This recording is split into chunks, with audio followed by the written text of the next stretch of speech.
ำตาล่นบนรถรีเฟอร์น้องเจอแฟนเก่าทั้งวินทั้งหากทั้งเมารถส่วนอายเมาคักน้องคน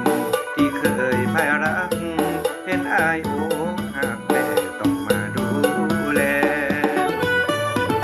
น้ำตาอาบน้องซองแก้มเมื่อไอ้นั้นแนมใส่ตาของน้องภาพในอดีตของเฮาสอ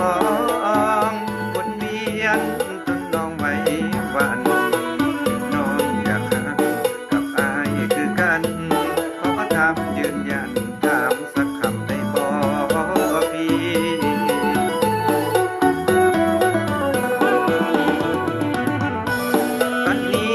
ตอนนี้แฟนของอ้ายไล่ใจบ่ฟรีคือจะมีแต่เศร้าน้องเองที่ชายหรือว่าอ้ายกำลังอกหักน้องคนเคยหักแล้วก็ทำเขาเจ้ามีแต่เมาเอาดิกี่ลงท้องมีแต่สมองลืมเขาที่ปีคันเฮ็ดปันนี้น้องมีกา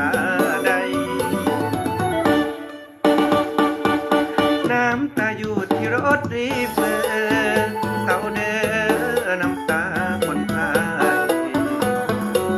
สัญญาณมีวอพอความหมายตอนอายนั้นตามปากมันจากนี้ไปให้อายยืนยันเลิกเมาเลิกสั่นหันมาดูแลใจ